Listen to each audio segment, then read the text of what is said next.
Afternoon world, Hippy Trev here. So let's get on to part 2 of the Kenworth builds. Okay, so I did a few things last night, got a bit busy just joining things together and getting a few things painted ready for the next lot of assembly. Got my frame rail together and painted. Something doesn't look right about this frame rail. That side's bent, that side looks straight. Something about this fitting up here is not right. Yeah, something's definitely not right with the this frame rail. All down there looks right. Like I said, I'm still not happy with the way this back bit went in. But anyway, I guess I'll see later about that bit there that went in. But something definitely is not right there with the front of the frame rail. So I guess I will find out when I go to install a few more things.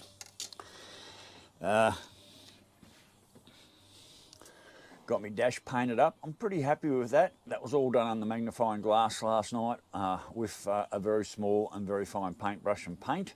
I think that came up okay. I love this colour I got on the diffs. Found this in my paint, bunch of paints, and I do love that diff colour there. A couple of gearboxes joined and painted. Done the firewall in gold, black on the side you don't see in the cab, but done that in gold. My two intakes, masked them off and painted them up chassis red, and went through and painted up a few other bits and pieces here and there. So that's where we're up to. Now I did a bike run over to Childers today and got myself some new paint pens. So I'm hoping this is going to do with the fine detail, as in like things like here where you got the chrome straps that go around your air intakes. I'm going to try and get under there with the fine silver pen and try and chrome them up using the silver pen. I might even go the whole trouble of just masking all that so I don't get spillage, but to try and do that with a paintbrush would be crazy. So I bought proper paint pens.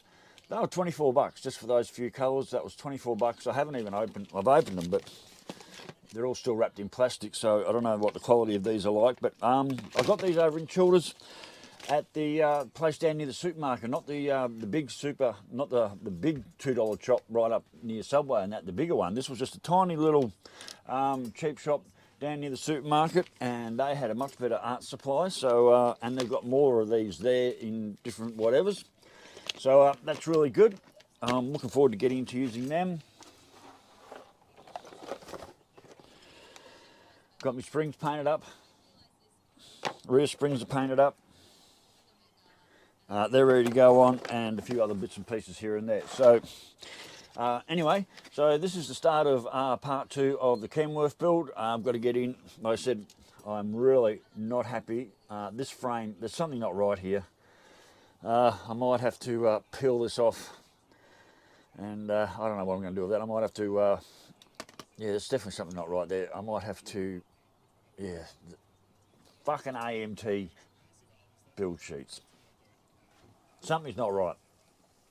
So, rightio world, so that's part 2 of building the Kenworth truck model. I'll get back to you a bit later on when I've got a few more things assembled and a bit more pieces to go. I've still got plenty of hand painting left to go. I've got a lot of little fine-arty things I want to do, and hopefully these will come into use. And we'll see where we go for there. So, rightio world, catch you later. Bye. Rightio world, well, it's next day yet again. This is being a very slow build, but I don't mind that at all. So, rightio, so I showed you yesterday the frame rail, and it was all out of square, and I didn't like the front bit. Well, what I did is I took that front bit out. I took this front bit out, got rid of it, just completely got rid of it. Then I put the bottom hoop in under there, which would give me my width in between here and here, so I could work that out. And then went and looked at a picture further in the page, and when you look a bit further in pages down, it actually gives you a much better idea of where that's supposed to sit. What I'm finding with the AMT models is if you can't work out exactly where a part goes, what I'm finding out with these AMP destructions, if you can't work out exactly where a part goes, just flick forward a bit further in destructions and have a look through and see if you can find a better drawing of it already installed later, because their instructions aren't really that good, and even with a few simple things like installing the steering box and stuff like that, it gives you sort of arrows, but it doesn't really show you where it's meant to be. So yes, the AMP instructions are a bit of a pain in the ass, but suspension's on, and all my steering components are on. Got my little fuel filters on there, cross members on, steering rack's on, shockies are on. That's done. Now, this hasn't been put together that long ago, so basically it's a case of, oh, and also one chrome inner tank there. So this hasn't been put together that long ago, so basically what it is now is I've just got to let this sit for at least 2 hours before I start mucking around with it. Now they want me to put the front wheels on. Yet again, these instructions. I'm not putting the front wheels on yet because of the amount of handling and stuff I want to do. They're just going to fall off, and so there's no real shafts here. So what you've actually got to do, and I don't know if I've done this right either. So I've glued the pins to these little bits here, and I think I've got them centralised. It's just AMT. So I think I've got them centralised, and what happens is you break them off, you glue them onto there each side. They're saying I'm supposed to use these two collars there on the wheels, but if you put them on, and looking at the depth of the front wheels there, I don't know. So anyway, I'm not going to put any of that on the front of the this model just yet. I'm going to leave that till much later, because I've got lots of this and this and this to do. And if you've got a big set of wheels hanging off the front of this model, they're going to break off. Not only that, they're going to cause dramas, and you're going to they're like, I think I said in the last model when I was building the Mac, the wheels and mud flaps are probably the last two items to go on a build, apart from maybe CB antennas and stuff when you've got all the cabin, all that installed. So your wheels are almost pretty much the last things to install, because the amount of weight in a set of wheels, you've got them hanging on the whole frame, and you've still got all the other bits and pieces to put on. I've still got to put all my cab mounts on, I've still got to build the cab, and the engine's got to go in and all that stuff. So you're better off literally, even though they're telling me to put the wheels on now, the wheels will be among some of the last things I actually put on. So, right here, worlds, I've got to let this sit for a while, go through, see what the, well, let's have a look. What is the next part of the build? Where are we at? Yeah. All right, let's see what the next part of this build is. 4. Right, so next part of the build isn't a lot to it. One cross brace, one engine, one cross brace, one engine, and one secondary transmission to go in. Not a lot to go to it, but as I said, you just got to do it. Let your glue set and dry. Just leave it, walk away, then come back. I've got a little bit of painting to do for the next stage, but basically that is the next. Basically, that is the next stage, is getting the engine that in. I might even hold off on that yet, and until I got, what I might do a bit out of sequences. I might get my diff in that, instead of putting the engine in there and mucking around, and then going to put all my diffs in and all that mucking around, which is a lot of, and hopefully I've got these diff brackets lined up right, but if I'm not, there's going to be a lot of shuffling and moving around. So I don't want the engine sitting up here while I'm installing diffs and axles and everything back this way. So I think I'll omit part of the next stage, which is engine install and a few other things. I'm going to do a few other things, but install the engine, I think I'll leave that till much later on. I want all my diffs and all that installed first before I actually go around and set the engine in there. So right here, worlds, I'll get back to you a bit later when I've got a little bit more done. So later, bye. Morning, world, Hippy Trev here. Yet another day, and if you think I've gone backwards, or it looks like less has got done than it was yesterday, well, you're absolutely right.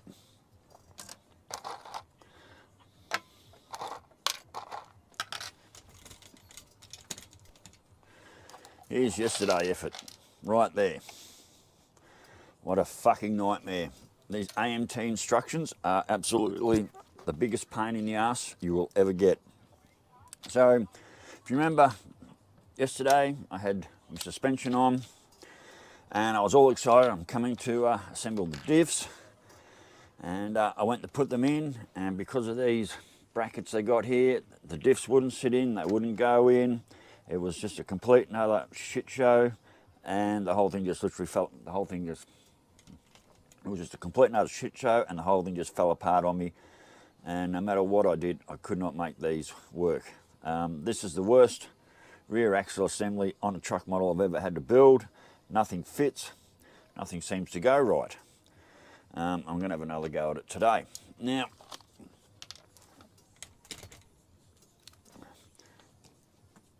AMT Destructions, I tell you, they're the pits. Rightio. So we're putting our suspension together. Hang on, where are we? So we put our suspension together. Hang on, I've got to do this. So we put our suspension together, and they tell you there, that's how it goes together, where you've got these little uprights there, those little uprights there, they go in there. So I put all them on. We stuffed if I could get the diffs in properly, and then you turn over the page when you go to install the diffs, and you've got those at an angle pointing like that. Fucking AMT instructions they are the absolute fucking pits of a build sheet. I've built quite a few truck models. This rear end has been the worst rear end model I have ever put together. I joined things together, let the glue dry for quite long periods of time, come back, and when I tried to assemble, even trying to get these little backing plates on, trying to get them on there, none of them fitted. I had to sit there with a knife for quite a few hours and go through all of them, and well, not a few hours, I had to get there with the knife and go through and try and carve them out to fit on these properly, because they didn't fit. Then I tried to assemble the brake assemblies and put them all together. Then I tried and install the diffs into the axles in the frame, and none of that worked. It was just a nightmare, nothing lined up. It was absolutely terrible. So then I thought, well, I'll assemble it all here on the deck, and then slide it, and then slide it all into position onto the frame later. Well, that's obviously the wrong way around. So, and I was going to slide it. No, I can't remember. So I was going to install it all into the frame afterwards. Well, just trying to install that down here on the table freehand and put it all together was also a complete nightmare. So I kind of threw Dolly in the dirt and lost my shit and just pulled it all apart and stuck it in a container and chucked it in the box and decided to call it quits for the day. So the whole of yesterday, just trying to get this arse end into this model frame was a complete and utter fucking shit show and a disaster, and I made a complete and utter mess of it. I'm also, this rattle can paint that I've used, anytime, like this has been dry for 3 or 4 days, anytime the glue touches it, it just starts melting and gets stuck to your fingers and string comes off everywhere. And I've also noticed when you glue parts onto this rattle can paint, the parts don't stick. So what I might have to do is get some Mefo, maybe clean off all the little join parts there. I've got markings where they go on. So yeah, I glued them on and left the glue dry, and the minute I went to do any work, everything just all fell off. So the glue does not stick to this rattle can paint at all. So I might have to try and clean the frame rails up just a bit where I know the glue points are, just to try and make everything stick. So from having the suspension in yesterday and all excited about getting the diffs in and moving on to the next part, I've now just ended up with a jumbled mess here on the fucking table. What a nightmare. Anyway, worlds, I'm not going to film you, Anyway, worlds, I'm not going to film you trying to put this together, because it'll be a complete and utter shit show, and I don't want you to see exactly how stressed out I get and throw Dolly in the dirt again. But I'm going to have another go at this, and I'm going to try and get it right this time. I don't know, these fucking instructions from AMT, they are the absolute pits. So anyway, well, I'll hopefully get back to you later when the diffs are all assembled and in there, and I'm ready to move on to the next part. So rightio, let's see how I go. Later. Rightio, well, so it's a few hours later, and without too much cursing and swearing, I've managed to assemble the diffs in the rear end, but as you'll notice, there's no backing plates on there yet. And in trying to fix things up, I actually broke off one of the air brake brackets. I can't find the other part of that. I lost one of these little silver bits there. oh sorry, I lost one of these little silver bits here, and I so as I do, swept the floor, finally found it. So anyway, finally got this somewhat assembled. Yeah, so now the next task is to get it into the frame here. Get it into the frame and get it all secured, and then to leave the bloody thing alone and let it sit there for quite a few hours before I touch anything else. What I can do is probably move on and go work on what's happening on the next page, which is okay. So the next page is a lot of smaller stuff. There's also assembling of tanks, radiator, a lot of parts to be painted there, and then we move down into or assembling onto there. Then I can think about assembling all these parts. A lot of parts to be painted, like I said. Tanks to be assembled and joined together and made look nice. Assemble all those parts, and then we move down into the cab. I think once I get all this done, I'll actually install the motor into the frame and get all that set ready to go. And then it's basically build the interior of the cab and then the exterior of the cab, mount all that together, and then hopefully I can get all my decals on and make them look pretty, and that'll be pretty much in the model. So I'm probably still a day, maybe 2 days away from actually finishing this model. It's been one of the slowest builds I've done on a truck model for a long time. Mainly because I'm just taking my time and painting the parts, but like that rear diff assembly was one of the worst I can't even speak. That rear diff assembly was one of the worst diff assemblies on the truck models that I've built. Maybe that other green Mac, one of the early Macs I did, the PMC Mac, I think that was a bit of a pain in the ass too, but this was one of the worst so far.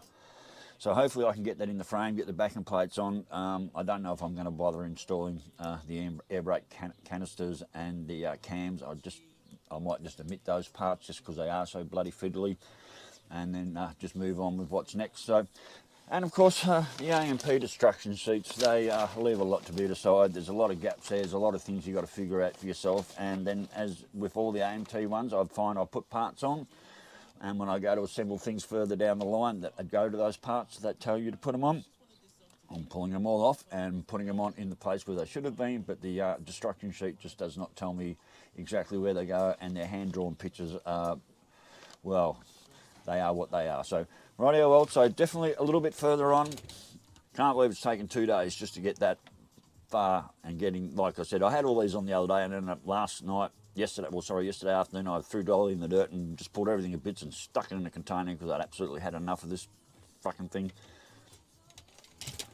So hopefully, when I get back to you next time, axles are all in, fitted up and done properly, maybe engines all fitted and stuff like that, and then, like I said, I've got all the excess to go on, like fuel tanks and all the other gear like that. So, rightio, Wilds, I'll catch you a bit later when I'm a bit further down the track. Later, bye.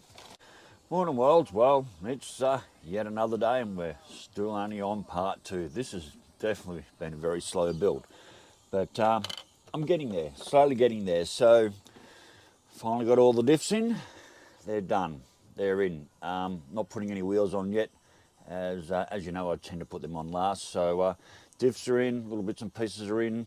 So there's one air brake missing off the back here. I broke the bracket and then glued it together, and then in the process of putting it on, I actually lost it. So got the front air brakes on, they're done. Second gearbox is in, and the motor is in. Still haven't put the fan on.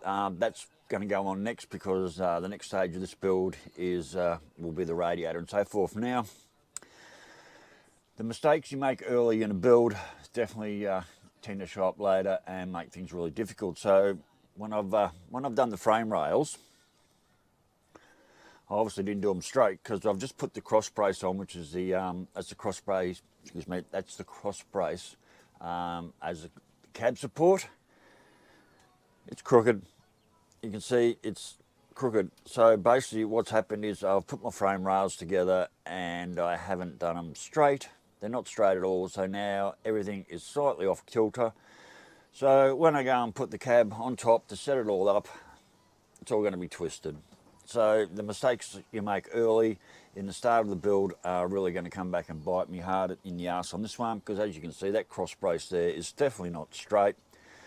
The only other thing I can do is probably pull that off, file off the tabs on the underneath side of that, glue that to the actual cab would be the best way, and then when I go to sit the cab on the frame, just try and square that up as best I can. So yeah, big mistake in building the frame rails, not making them 100% straight and square is really going to pay out on me big time. So a little bit disappointing I didn't do that properly. I should probably make up some sort of way of making my frame rails straight. I just sort of put it all together and thought it was good. But anyway, so as I said, as the build goes on later and you start putting more and more pieces on, you only have to be out this much, and it definitely shows up. So I've gone for, I'm going to go for the red interior inside the cab. I don't have a lot of paint colours here, and I didn't know what colour to do. I didn't want to do a black interior, so basically I masked up the whole outside of the cab, and done a red interior. And inside the bucket that goes in with all the seats and that, I've done black floor and hand painted the red interior there. So yes, this is a very, very slow build. Got a few more pieces painted last night. Got the fuel tanks together. About to put a seat together, which was a really, that was pretty strange. You wouldn't believe how awkward it is to do fiddly little bits like that, trying to get them. Like I had to put the cross brace in there, the two side uprights. I had to glue in singly each side, then I had to put the little cross brace in there and the cross brace at the top. It doesn't look much, but surprisingly how fiddly that can get. So anyway, worlds, so this is as far as I've got. I'm still, like I said, on part 2 of this build. It's been quite a few days, and I've still probably got, well, I'm getting down to it now, but it's still probably going to take me another couple of days to finish this model off. Like I said, I was really looking forward to building this model, and with the AMT instructions the way they are, and obviously now realising that I haven't got my frame rail straight and a few things like that. This is definitely not going to be one of my better builds, and I can see this ending up in the laundry shelf instead of up here on the shelf in the bus. So anyway, well, I'm going to call that the end of part 2, and part 3 should actually be much more towards the end, and hopefully the finished product not looking too bad. So anyway, worlds, we'll catch you on part 3 later. Bye.